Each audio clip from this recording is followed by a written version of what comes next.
आपके पास दुनियावी माल जितना कम होगा उतना ही कम हिसाब देकर आप जल्द ही जन्नत पे पहुंचा दिए जाएंगे।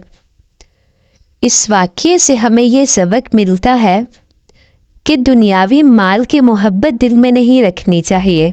गरीब आदमी जल्द ही जन्नत में पहुंचा दिया जाएगा, जबकि अमीर शख्स अपने माल का हिसाब देता रह जाएगा।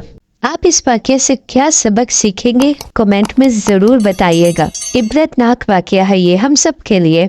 दो आदमी कब्रिस्तान में बैठे थे, एक अपने दौलतमंद बाप की खबर पर और दूसरा अपने दरवेश बाप की खबर पर।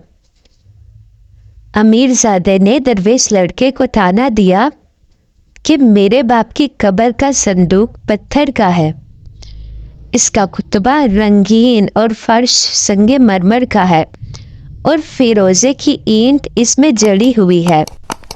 उसके मुकाबले में तेरे बाप की कब्र कैसी खस्ता हाल है कि 2 मुट्ठी मिट्टी इस पर पड़ी है और 2 ईंटें इस पर रखी हैं।